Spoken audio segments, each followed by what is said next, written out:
Can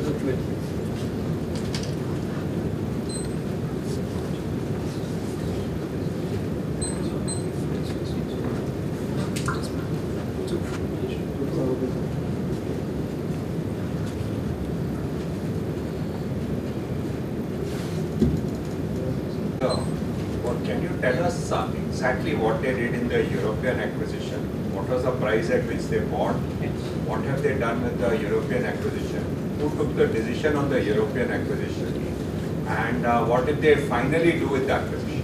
So, sir, somewhere in FY 2008 and FY 9, they made this acquisition in France called Lovener SES by paying almost 78 crores.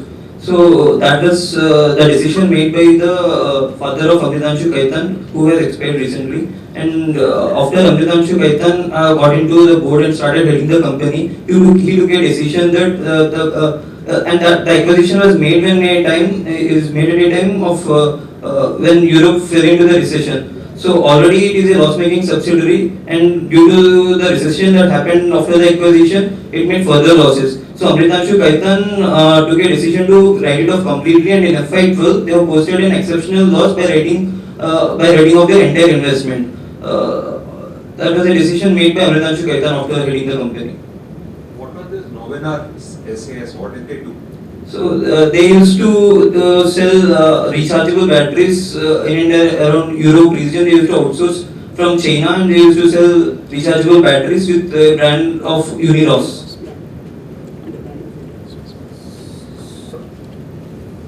Somewhere in the presentation you said the company has a pricing power. So can you guys tell me what do you mean by pricing power? How do you define pricing power?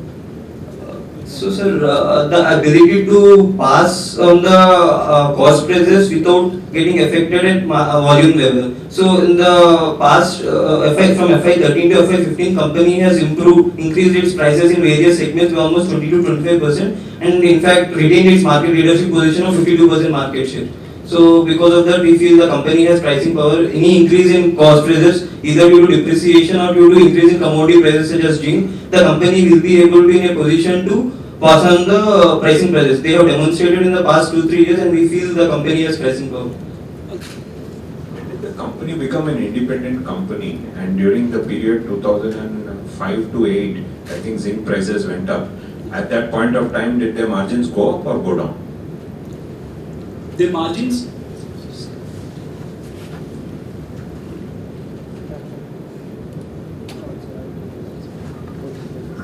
during the FY 2005 to 2008, the increase in zinc prices have affected their margins very badly, and there was a very huge volatility in their earnings itself. So that was the particular. So you are disproving his point. Yes. But he said that you people said that there's pricing power. Yes. Now you are saying that there's no pricing power. So, sir, actually we feel management change is a key catalyst that have changed the fortunes of the company. Only after Amritanshu Kaitan got started heading the company after FY 12, he took a decision to increase the prices, which was not the case till then. So, actually the EBITDA margins have expanded from 3% to 8% to 10% in the said period, which is primarily led by the price hikes. We just open the slide on the projected EBITDA margins for the company.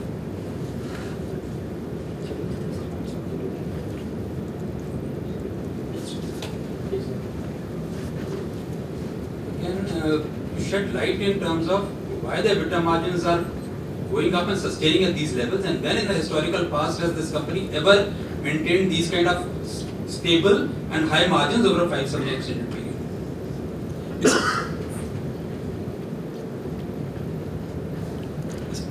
First thing is, during the past, the zinc prices as a percentage of total cost of sales was much. Like when the D-type batteries were there in the company as a whole, so it constituted almost 30% of the cost of sales. Now, as the D-type batteries vanished, and with the shift in product mix towards AA and AAA type batteries, the zinc price volatility is coming down in the cost of sales. So, during the history, they didn't experience a huge continuous sustaining margins. But now, as they are venturing into LED business, which is a high margin business, also coupled with the economies of scale, so their EBITDA margins are improving and sustaining for the periods. Follow. Why do you believe believe the LED business is a high margin business? What has been the track record in terms of value growth and volume growth of LED business over the last 5 years? And why do we believe that is going to sustain over the next 5 years?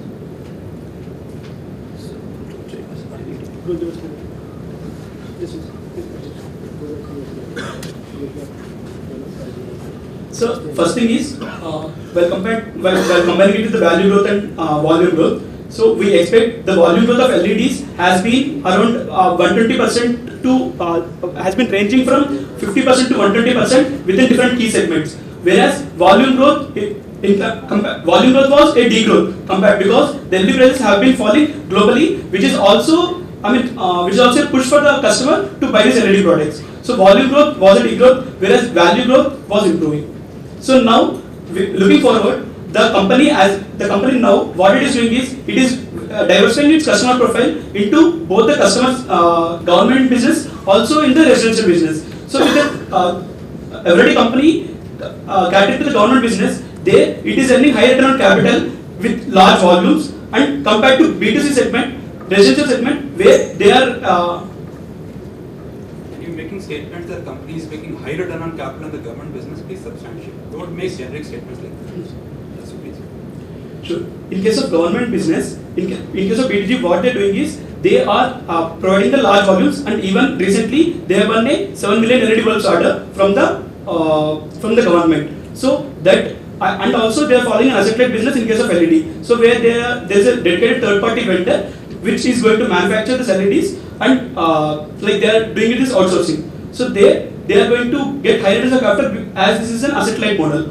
And coming to the returns in case of B2C segment, as they are sourcing, as the dedicated party vendor is sourcing on large volumes, the raw material cost for LED bulbs is going to decrease, which gives a cushion for the company to improve their margins in the B2C segment. Last question from my side. What is the competitive advantage the company has in the LED side of the business? Because that is the basis of all your future margins and growth and everything. So he's outsourcing. So what is the advantage everybody has in the business? Anyone else can do that same? Yes. So in case of LED business, the top competitors in India are either Havells, indigenous companies, which are either Havells, Bioelectric, and Cisco, and also Surya Roshni. So what these companies have already invested in CFL a long time back. So now what they are doing is, they are shifting the manufacturing base from CFL to LED based products. So there is a degrowth in the CFL business, and there is a huge growth in LED business. So what they are trying to do is, they are trying to charge high margins on LEDs to sustain their overall margins. Whereas in case of Eveready, what they can do is, they can provide these value for money products where they can garner huge volumes, such that which the competition cannot do. And also the distribution advantage. Sir, actually, one thing is, the size of the opportunity itself is so large, such that every player. Don't make generic statements. What is the size of the opportunity? Was it large? Sir, by 2020, LED market is expected to reach 21 billion rupees, 21,000 crores worth of market sales, vis-a-vis existing 1,500 crore market sales. So the growth rate by various industry reports is suggesting that the industry would grow. 3760 crores by FY20. Sir, and if we look at this chart, Eveready is providing the best lumens per watt by charging lowest MRP vis-a-vis the P's like Bajaj, Havells, Crompton Greaves, Cisco, Philips. Actually, Eveready don't have this burden of the CFL business growth growing, which is the case with other competitors. They have huge volumes of CFL in their existing books, with their CFL revenues degrowing at a faster pace, and if they have to maintain. Have you tried to verify this, or this is what the company told you? No, sir. We looked into the lighting revenues of each of the companies. So, in case of. What is the risk to the core batteries business in the long term? Technologies. So, we believe technological disruptions like IoT, Netflix can be. Appendix to the smart card.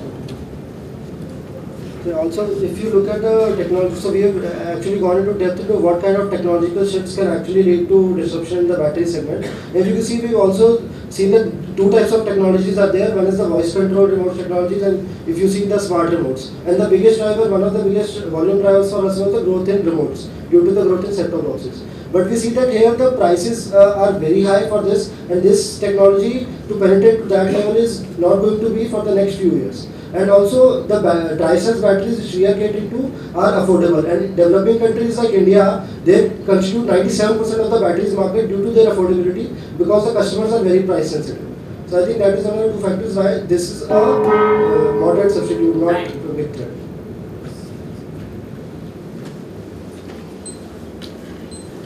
Thank you. Thank you.